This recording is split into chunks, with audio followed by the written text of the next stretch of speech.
Coach, let's go ahead and get this thing rolling. Again, kind of how I'd first heard of you was Coach Nal. He came up here to Broken Arrow at a time for a year and coached before heading back to Texas and always talked really highly of you. I can't remember where he was, on staff with you, but he was on staff, with you. And everyone down here was wondering, up here was wondering, hey, well, who's the new Cedar Hill coach going to be? And he kind of had, he said it was his guy, and so we kind of, I kind of learned about you from Coach Nal, but Oh man, it's nice to get to connect with you. that's good stuff. Well, like I said, I appreciate the opportunity, man. And now he was doing his student teaching at Arlington Seguin when I was the head coach there, and some of the guys were like, man, this guy here, he's gonna be a good coach. He just kind of wanna hang out and be a part. I said, should he hang out? I'm gonna put his butt to work, you know. So that's kind of how that started. And then he Coach McGuire was looking for a guy to kind of do some things over at Cedar Hill, and now hadn't found him a job yet. And so I got him hooked up with Joey McGuire over at Cedar Hill when he was the head coach, and shoot, the rest is history. Well, Coach, so how we always start this thing is again, we kind of know you a little bit, but kind of introduce yourself to everybody and give everyone your football background, your football journey, if you will. Obviously, everyone in Oklahoma and Texas knows about Cedar Hill, but we're listened to by people all across the country, across the world at times. So kind of give everyone your football journey from playing days to coaching and how that brought you where you are now. Okay. Well, I grew up in Dallas, born and raised in Dallas. I went to Wilmer Hutchins High School. I guess notable player coming out of Wilmer Hutchins is Ricky Dixon. He was a little bit ahead of me, but I played at Wilmer Hutchins under Robert Woods, who was fortunate enough in 1990, to win the Class 4A state championship there. And I went on from Wilmer Hutchins High School to play at East Central University there in Ada, Oklahoma. And Todd Graham, he actually recruited me out of high school. East Central was his alma mater, and that was his first college job. So he was a DC there, and he came, recruited me out of Wilmer Hutchins, and we had we won the OIC in 1992 at East Central. In 1993, we was fortunate enough to win the NAIA national championship there at East Central. So I finished in East Central in '95. From there, I had an opportunity to go back to my alma mater as a coach at Wilmer Hutchins High School. So I coached there from '95 to 1998 under my old O-line coach, Dean Jackson. And from there, I got an opportunity not only to play for Robert Woods, but I got an opportunity to coach for him at Cedar Hill. And Coach Woods retired, and Joey McGuire got the job there in 2003, and I was elevated there as defensive coordinator. And shoot, we tried to get that thing going pretty good. Hadn't won a playoff game in the school's history, and we make the playoffs in 2006, and we run a table and go 16-0 and win it all. So that was that was lightning in a bottle right there. And I coached one more season at Cedar Hill, and I got my first head coaching job at Arlington Seguin. So I coached from 2008 to 2016 at Seguin. Had a pretty good, kind of revamped their program and didn't quite reach all of our goals, but we were respectable and had some good seasons. And I came back as the head coach in Cedar Hill here in 2017. And the past 2 years we've been district champions in probably by far the toughest district in the state of Texas. They call it the District of Doom. So we're pretty proud about that. Come up short in the playoffs. We feel like we had two pretty good teams. If we could, got snuck in the first round in 18, which was a shocker, probably probably the most, craziest upset in the Texas State high school football playoff history. And then we came back again this year and lost another crazy one. We were up, 41-14 against Dengar, and they get 3 consecutive onside kicks and end up beating us. 50-41 is one of the craziest things I ever seen in my life. So we felt like we have let a couple of games slip away. We feel like we revamped. Our quarterback just committed to Tennessee. He's the #1 rated quarterback in the state of Texas this year, Caden Salter. So we're really, really excited about, getting him going. So hopefully he'll make us all look good this year.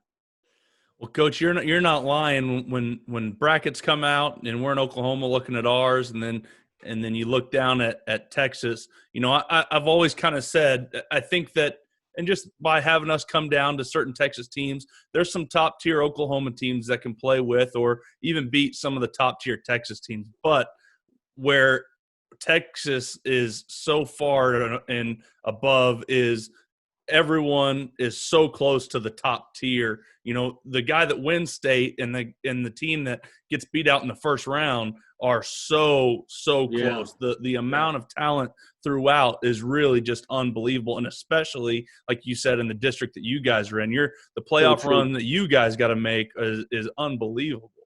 It is, and it's all about the bracket. It's been some years here that the bracket fell just right, and it takes luck and preparation, and if you can avoid some of those teams until later rounds when you got it going, you're probably better out. But it's a lot of good teams to get clipped early.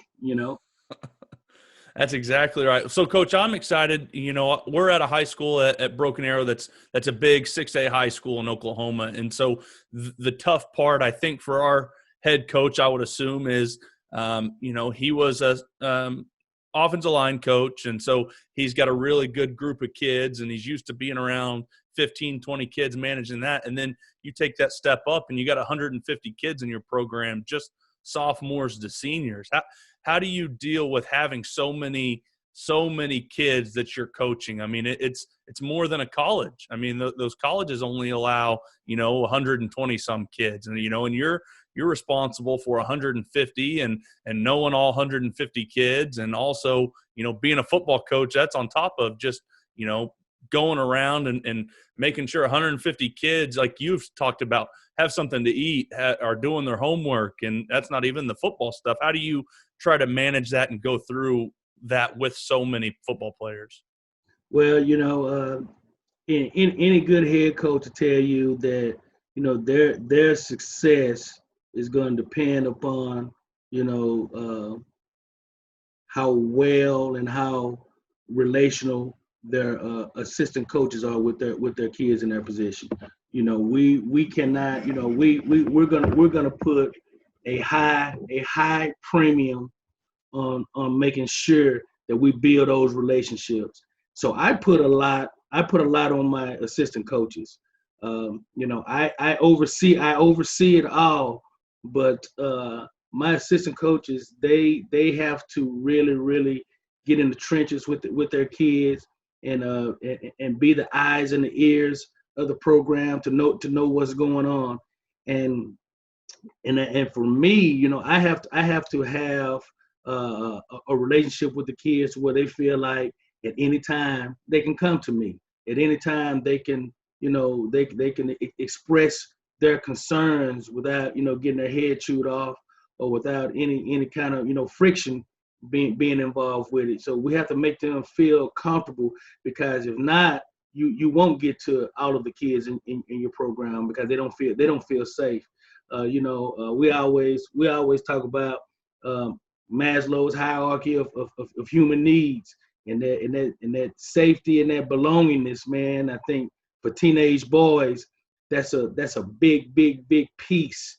And once they feel like they're loved and they're cared for, and the coaches have their best interests at heart, I think it's easier to get to them, and those problems get cited a lot faster when that happens, because someone is going to be willing to say something to either me, the coordinators, or the position coach. Coach, I know, obviously, if people follow high school football, I mean, there's coaches all across the country that have heard of Cedar Hill, and they know, the wonderful athletes that you guys do have. Me being a lot closer to it, I also really, really respect you guys, and being able to see it from afar and studying a little bit. But your guys' off-season program, the discipline that you guys have within the program, and then I've always been enamored with your guys' motto, the TTHL.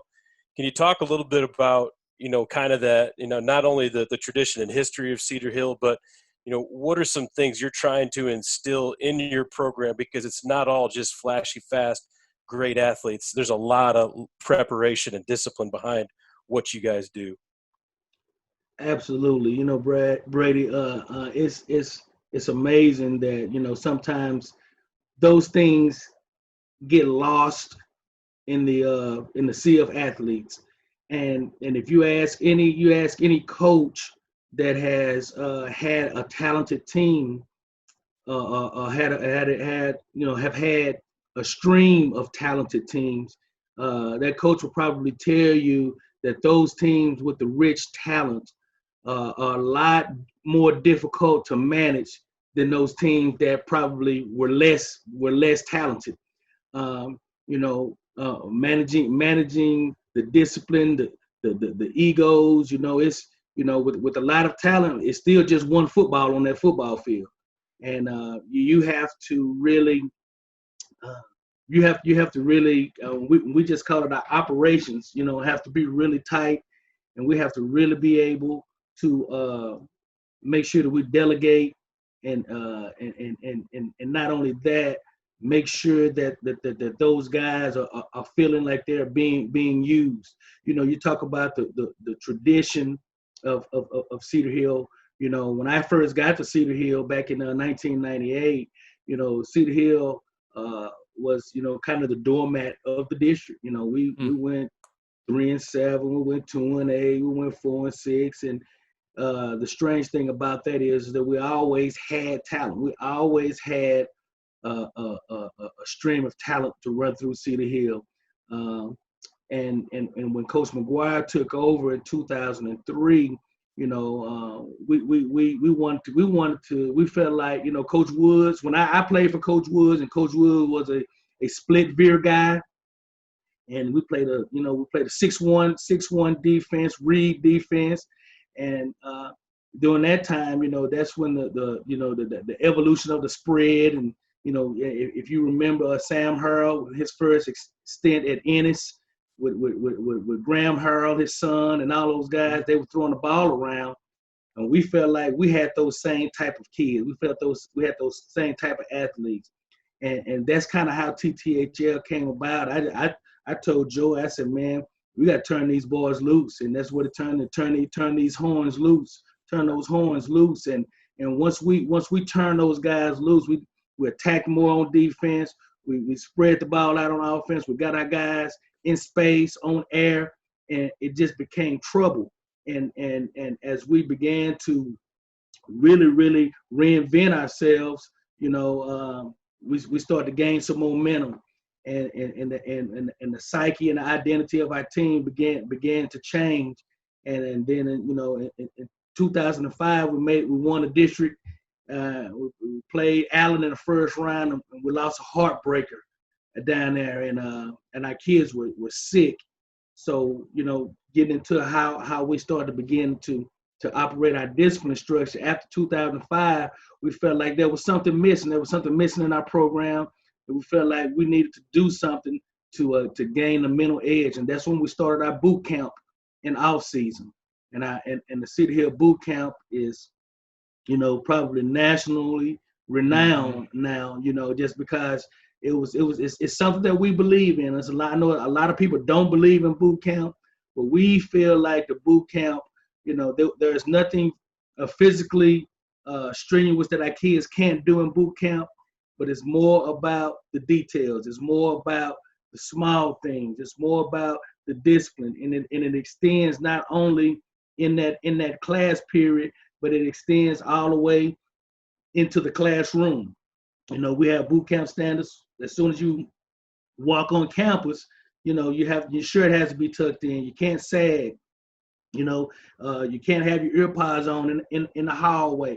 Those little things that people might not say is gonna affect the win and loss column. But if we can't trust you to be a great young man out of our presence, it's easy to do in our presence. Everybody's gonna be a yes sir, no sir guy in front of you. But what are you gonna do when our backs are turned? What are you gonna do? So it's a trust issue. And we eat. They have during boot camp. They have to eat lunch together. In our off season, we're probably going to have maybe close to anywhere between 230 and 250 kids, and they eat on sea lunch, and they have to find some kind of way to eat together.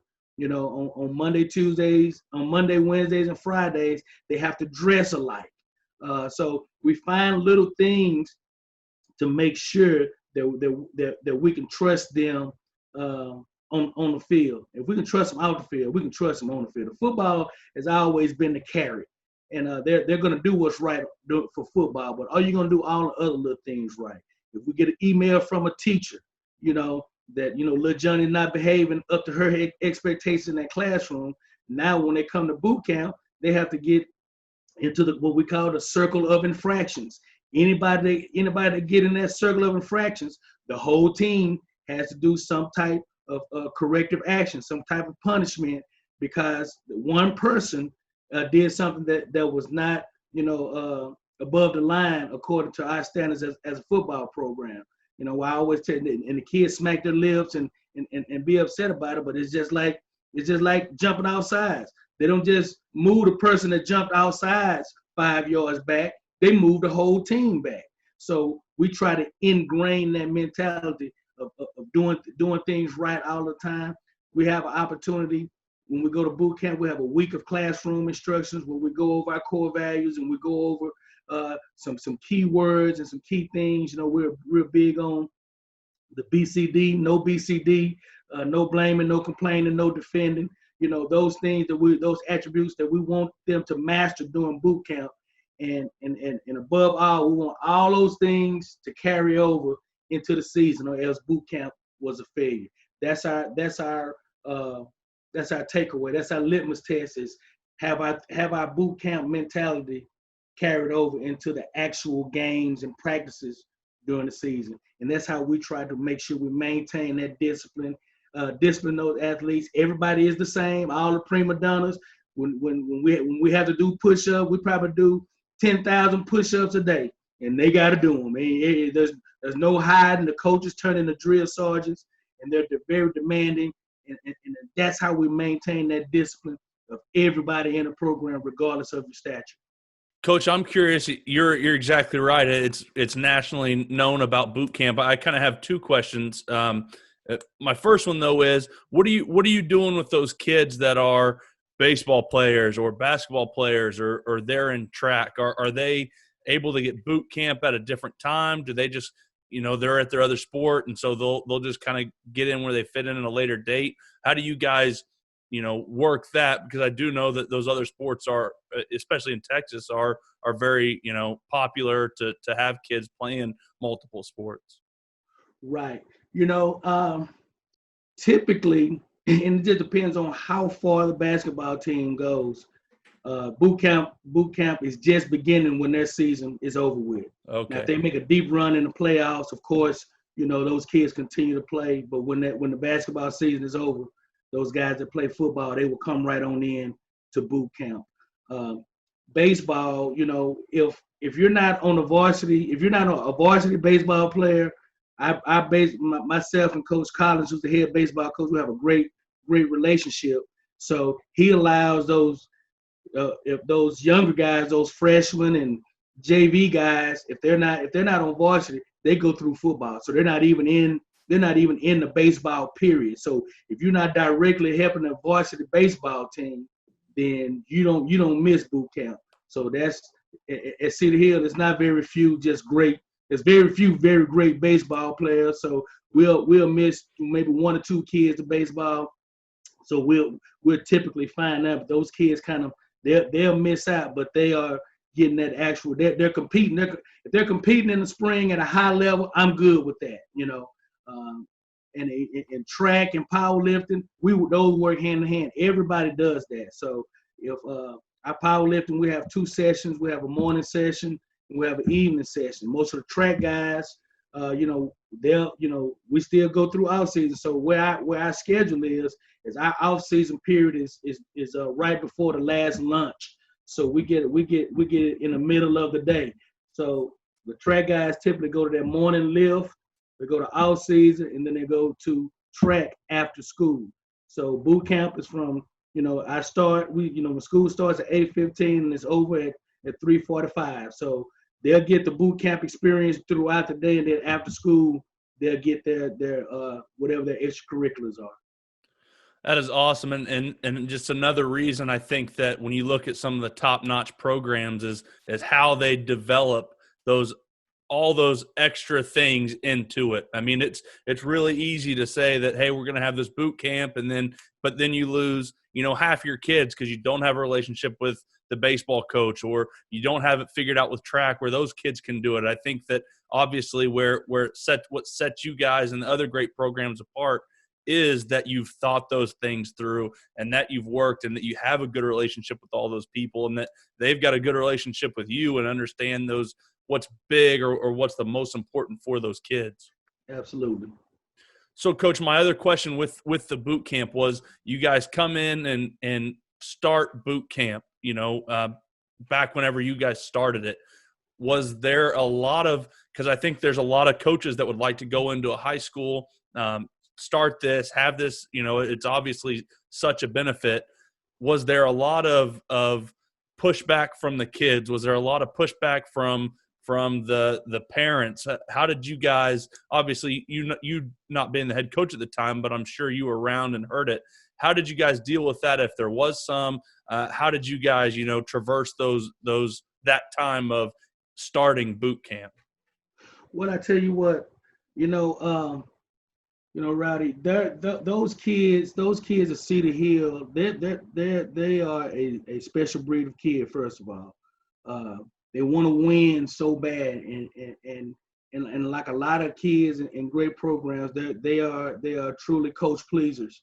And throughout the years, it's crazy, but they want to do boot camp. They want the challenge. What has made, and it's pure circumstance that our boot camp hit when it did, and then we won a state championship right after our first boot camp. So that kind of has some kismet to it. Those kids feel like there's a correlation, there's a direct correlation between boot camp and winning, a state championship.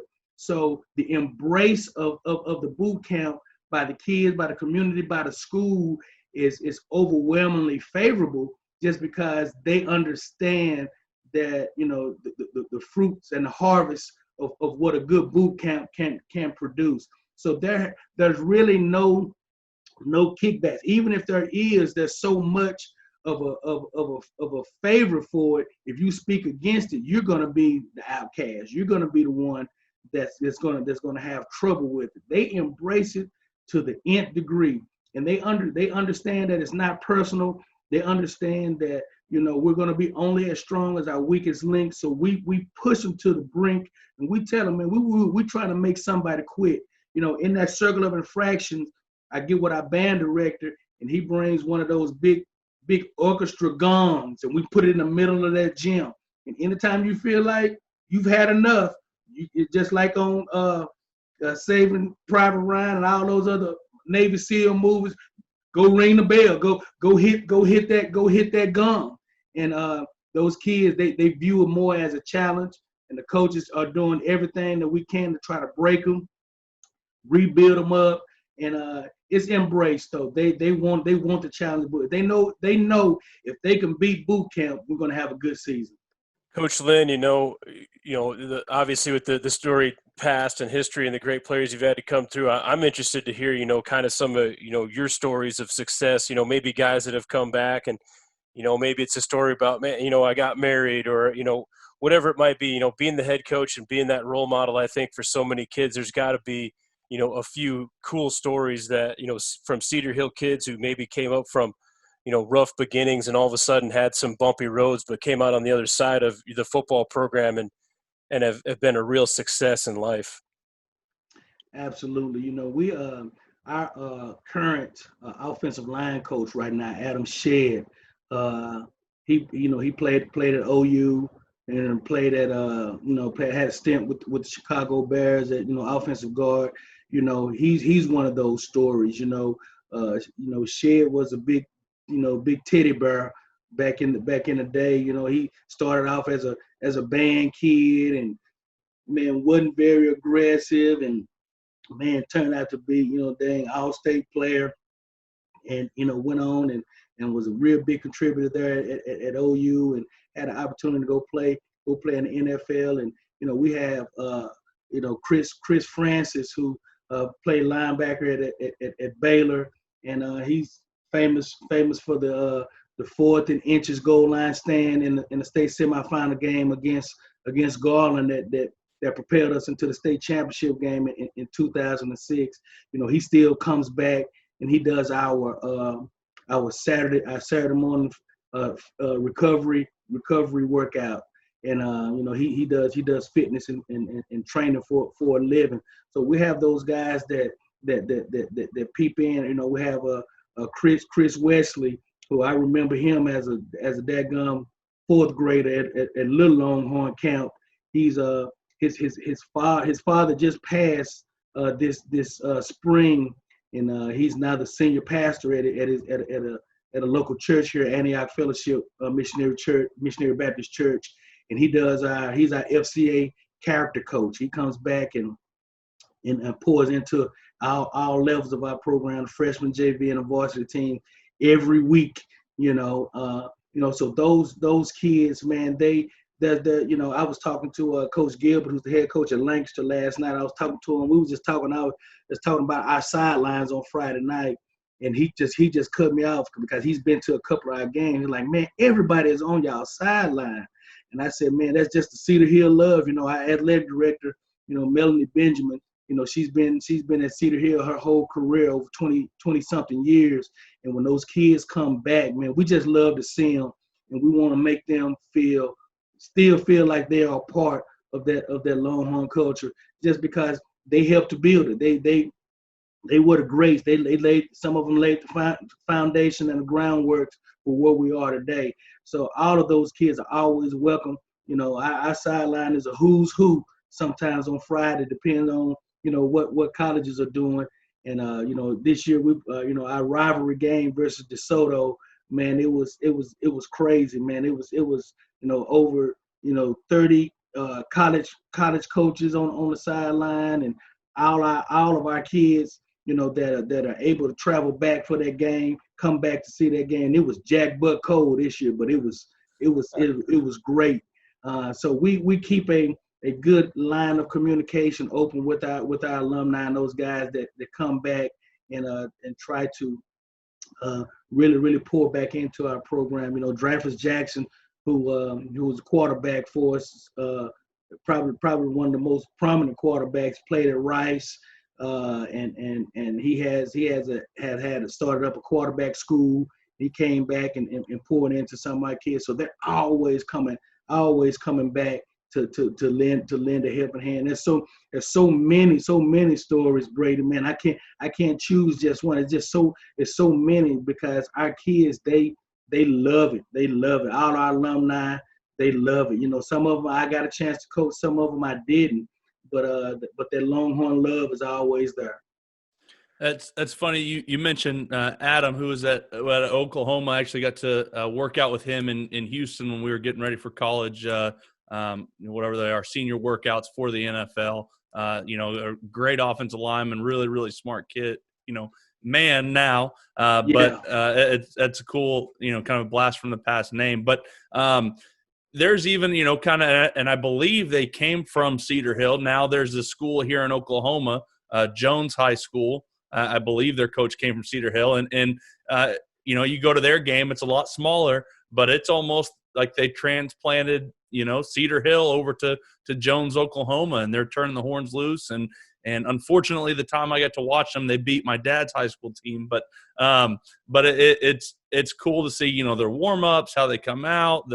They're all, turn the horns loose, and it's cool to even see that whole kind of culture transplanted across states to another school. And Jones has been a very relevant at their at 3A and 2A these past 5-6 years.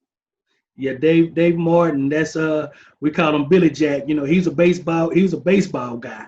And we turned him into a football guy. And he used to be, back in the day when I was young and fit. He was my workout partner in the mornings, and we had a lot of good talks. And he had an opportunity to go back to actually Jones is his hometown. It's where he graduated from. So he was in on the introduction of all of the TTHL. He left right before we won the state championship, but he was there throughout the whole foundation, and man, he's done a marvelous job up there at Jones, and he's continuing. He's got the Longhorn tradition up north, got it going pretty strong. Yes, he does. So, Coach, you mentioned having some 240, 250 kids in your boot camp. We don't have that, but we got 150 kids, coming out to practice. How are you practicing? How do you split up your coaches? How do you split up your practice? How are you getting all of 250 kids, or if it's attrition down to 200 kids, how are you getting all those kids practiced, during the season? Because all the big schools, I think, across the country, I think that's always what they want to pick the brains of the other big school coaches. How do we not lose those bottom 100 kids with, only a certain amount of coaches? How does everyone get coached? And development, it seems like, it's easy to lose some of that young kid development because you've got all these older kids that you're working for the right now. Yes, sir. We've been fortunate to over the years to have our schedule to be just, pristine, where we're able to accommodate every kid. So our freshmen, they have first period athletics. So in season, they'll practice in the morning, and if there's probably the biggest headache of our whole operation as far as practicing is concerned, that will be one of them, because some of them just have a hard time getting there. So we have to be real creative in making sure that those kids get to practice on time in the morning. So we will start them probably around 6:45. That class period is over around 9 o'clock. So we'll get them going. They'll go in the mornings, like I said, during the lunch periods. Our varsity, my coordinators, and just my offense and defensive coordinators, they'll take the varsity during the period. This is in season. So all of our weightlifting, all of our meetings, we will do in fifth period athletics. While they're doing that, the rest of the staff, they'll take the JV out, and we get the bulk of our JV practices during the period. And that's the blessing of being able to have athletics in the midday, is that you can make sure that you service those JV kids. Because after school, the JV, they go through individual periods with us, but they are direct service. They are our tag team, our scout teams for our varsity solely. So all of their work gets done during the period. And then we'll have a couple of special teams that we'll do with the varsity during the period as well. But that's kind of how we divide it. And then of course after school practice is devoted straight to the varsity, and those JVs they act as our scout attack teams and giving those varsity guys a good look. Now in the morning, we have 4 designated freshman coaches, but both of my coordinators are in there. I have my defensive end coach. He's my special team coordinator. His second sport is freshman basketball, so he's in the freshman period as well. When basketball season comes, he goes to the He goes to the basketball courts to practice with them. And then my track coach, my head track coach, who's our receivers coach, he's in there as well, and as well as myself. So we have nine coaches, 5 of them that are varsity that work with the freshmen, and then we have our whole entire varsity staff work with the JV during the athletic period. So all of our hands are touching every kid in the program.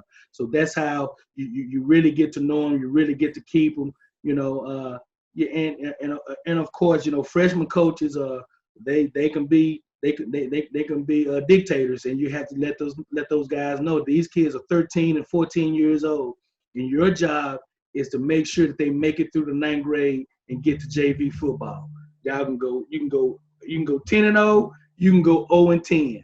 But I don't care. All those kids, 95% of those kids need to make it to 5th period athletics next year. So that's kind of how we divvy it up staff-wise to make sure that we service, everyone in the program. Man, Coach, that is huge. I would think getting to have your varsity coaches, or some of your varsity coaches at least, especially you as the head coach, getting to work with your 9th grade kids, even if it's not even purely football wise, it's a great thing, but just for those kids to know you guys is unbelievable. Here in Oklahoma, obviously we do get a period of football, but it's only one period. So we've got a whole 9th grade staff that we don't ever see our 9th grade kids till they come up, and it's a huge loss for us that we're not able to do that. It's a loss for those kids. Yeah, it's a big deal. If you got you want to, that's and our schedule is good, but there's so many other people that have better schedules. I know at Duncanville, their coordinators, they're on a block schedule, so they have 4 classes a day. I know one day they have 2 classes and an athletic period, and they're in both freshman and varsity athletics. Then on one day they only have 1 academic class. They're in both athletic periods, and then they have a coordinator period. So everybody kind of scratches that back a different way. That's a blessing if you're able to do that. And of course, those coaches want to try to get out of their classroom as much as possible. But our way is not bad, and we get a chance to touch a whole lot of kids that way.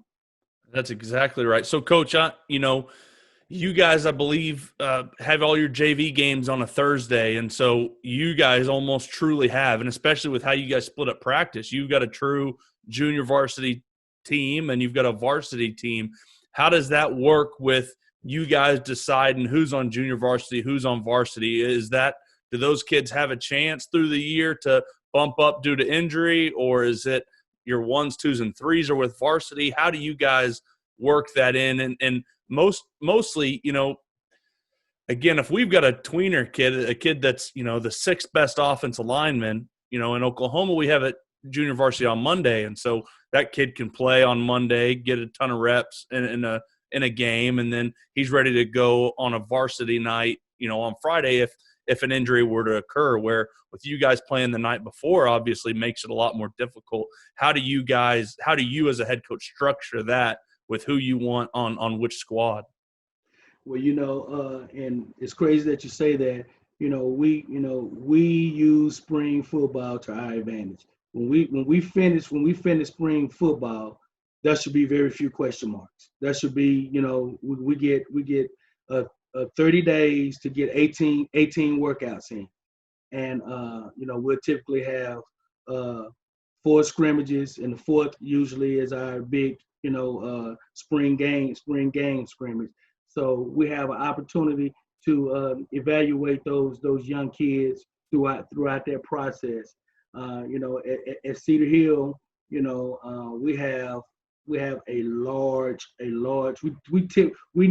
Since I've been at Cedar Hill, we probably never had a class of seniors that numbered under 50. It's always 50 more seniors, each year. So that tells you right there. I only have 90 uniforms, you know. Mm-hmm. So you know, we put a high premium on running those kids through the program. Our junior varsity is a true juniors on varsity. A lot of times we have two JVs. We have a more developmental JV group, and then we put the guys that are really like our third team varsity is our main JV. And shoot, since I've been, I mean, we won a lot of JV district championships around here, and our kids, you know, we lost one game last year. Other 2 years, I think we've only lost two games in the last 3 years on JV. So that kind of lends itself to making sure that our kids are really running the program and they're ready once they get to Friday nights. We have, like I said, we have very few juniors, and you have to be exceptional to be a sophomore on varsity. So we look at it like this, you know, if they're gonna play, we'll bring them up. If they're not gonna play, I'm not gonna bring a junior up to watch on Friday night when he can play every snap on Thursday night. So that's kind of how I feel about bringing kids up.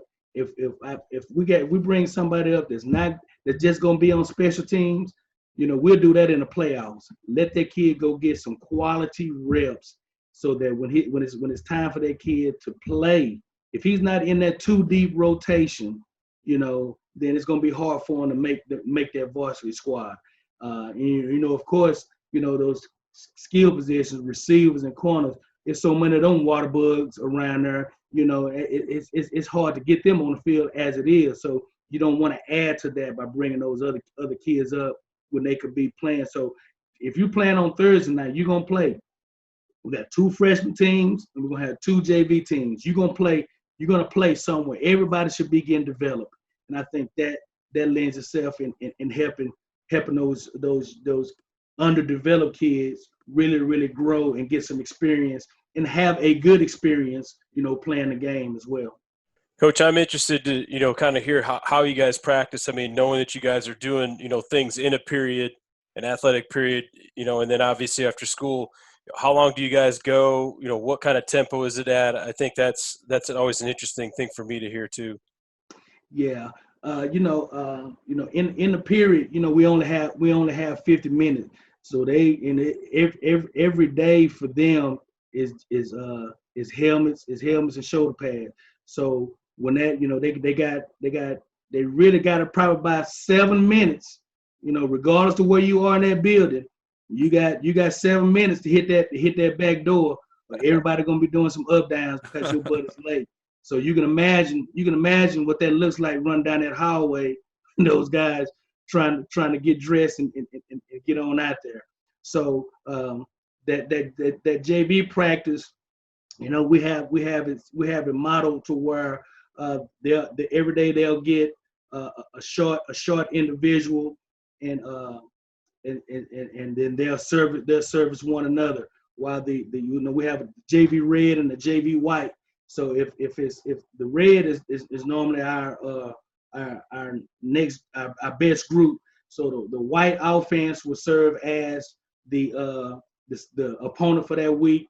They'll serve the JV red defense, and then vice versa on the other side of the field. So that's how we get out, and then they'll go for about 15 minutes, and then the red team will service the white team.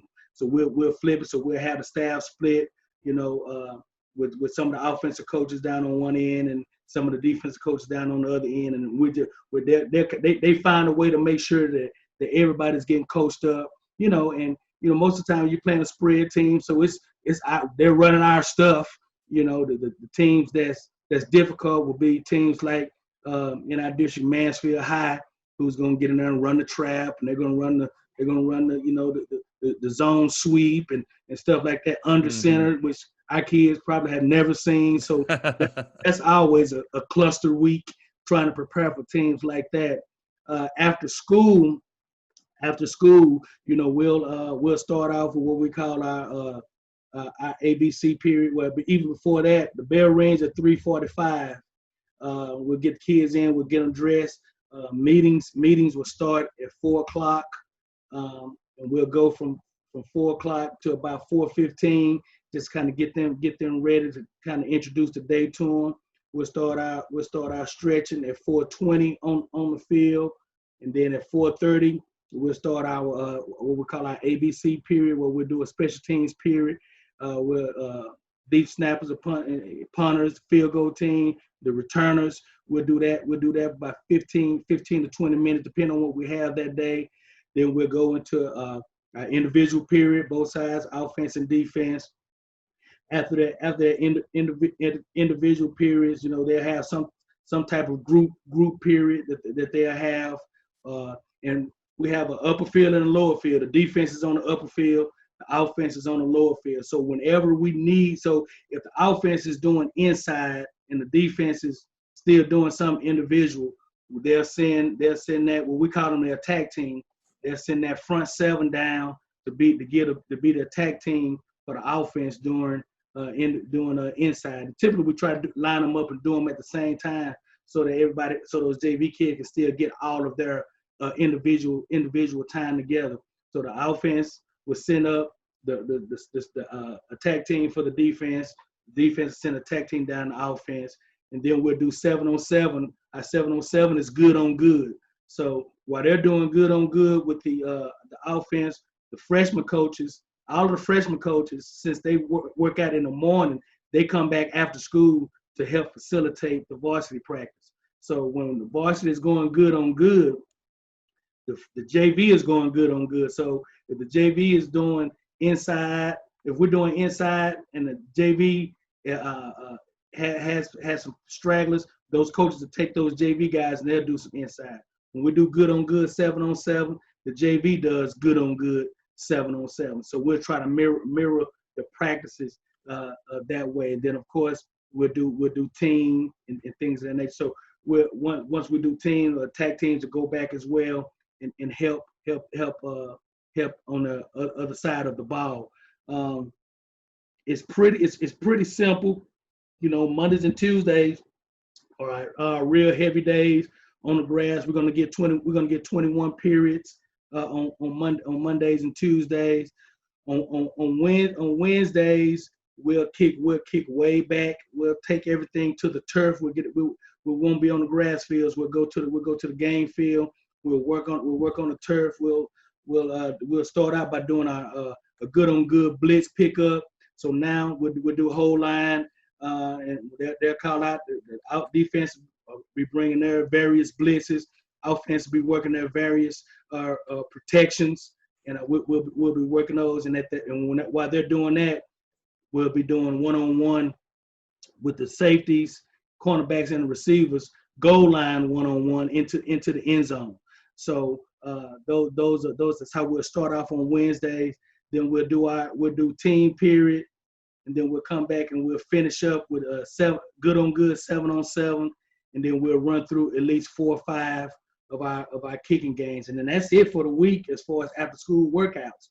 We'll get that done on Wednesdays, and then on Thursdays the JV will be getting game uniforms, and they'll be going through game day walkthrough during the period, and then the coordinators and a few of the position coaches will be doing our game. We'll be doing our walk the field, play the field game on Thursday before the game, and we don't do anything after school because we have freshman and JV games after school. So that's kind of our week in a nutshell. I hope that was clear. I know some of it was kind of muddled up there. No, that was awesome. I was writing away on the whiteboard here, so I appreciate it, man. Got you. And if you guys want, I can send you a practice schedule, whatnot, if you want to kind of see how we lay it out on paper. Awesome. Yeah, Coach. Obviously, we'd really appreciate that. So my other big thing with such a big school is you got all these kids is, to me, figuring out who is playing what position. As far as, for me, it's always been offense or defense. Offensive line guy wants the 5 best, biggest athletes. The defense line guy wants the same. I think coaching for you would be unfortunate. The defensive guy, hoping you're not sending all your good guys over to defense. But how does that meeting go? How do you guys sit down, talk, and decide, hey, this guy's a DB, this guy's a receiver, this, what side's he on? What's your process, or what's your thought behind where guys go as a head coach? That's a great question, and that's always a battle. I think the easiest way, and it doesn't always match up and line up the way you want it. Hopefully, and if it was a perfect world, they get it right in the 7th grade. they play up in the 7th grade, they play it in the 8th grade, they play it in the 9th grade, they play it in JV. So hopefully by the time they get to be a senior, they've played their position for 6 years. And that's kind of that's the charge that we try to give our junior high coaches, is to try to put those kids in the best position to where we can project where they're going to be when they're juniors and seniors, so that we don't waste a lot of their formative years somewhere where they're not going to be. Of course, you always got that quick guard that's going to tell you he played fullback. Man, you for us, you're going to be on that line. You always had that kid with those skill position dreams. And we have to, you have to take care of that early in their career. But we typically, I typically let the coordinators hash it out. I'll veto it if I just see something totally different. But most of the time, we're all on the same page. And just like you said, Rowdy, it's always over those linemen. Coach Morales, my OC, he want to at least have one good guy. He don't have to have 5, but he want at least one guy that we can say he's a Division I guy. So we, of course, as an O-line coach, I'm a former O-line coach. You used to taking the bottom of the barrel and making them the cream of the crop. Right. Making those D-line coaches try to figure out how in the world you let those guys block you. You hear that kind of stuff. So we try to and as early in the process as we can, we try to identify those kids, and especially now at quarterback, that's huge. You want your quarterback to be able to take every step in the phase of your program, so that when they get to you, they have a lot of knowledge under their belt, and we're not starting from ground 0-1 with them or any of the kids, but especially with that quarterback. You want to identify that guy pretty quick. Well, Coach, coming up on an hour, and just it's been an unbelievable hour, and obviously Texas high school football is great. We've got to come down and play Mansfield and Capel and Trinity and Southlake, and we always enjoy. We love having them come to Oklahoma, a little bit benefit for us, but we love getting to go down to Texas and play, because it is just such a cool atmosphere. But so it's been awesome talking to you. But before we cut you loose, the thing that I always like to ask guys is, when you're watching another team's offensive line, what's some things that they'd be doing that would make you think highly of their offensive line coach? I'm old school, so I start with stance first. My one thing that I try to get my guys and staff to understand. I said, even in the NFL, day one is stance. If you don't look like you can play, you probably can't play. So I'm kind of biased on that. So I'm looking at how they line up, how they get in their stance, and then I look at the next progression. I look at steps, and I look at not individual steps. I look at how they step as a unit. If you're an inside zone team, if you're any kind of zone team, I call it dancing. Everybody ought to be dancing. When the ball is snapped, it ought to look. You ought to look like the Kilgore high kickers, the drill team. Everybody ought to be stepping in sync together. So that tells me a lot about an O-line, and then how they finish. I'm gonna look at the start, I look at the in between, and I look at the finish. And if those three things line up, you're gonna have a good challenge on your hand defensively, just because they're gonna be sound in what they do. Coach Lynn, man, it's been an absolute blast. Like I said, I've been a fan of you guys for a long time, and it's literally been unbelievable to have you on for an hour and be able to pick your brain and hopefully now, be able to build a little bit of relationship and bounce some things off with you. But again, I know you're a busy guy and you got a lot of stuff going on and how much you help your kids. We really appreciate you taking an hour to share a lot of your knowledge and stuff that you do with your program. Well, I appreciate the opportunity, guys, and Coach Harvey, you tell Coach Holly I said what's up, and eat the captain now. Eat the captain. Eat the captain. I will do, Coach.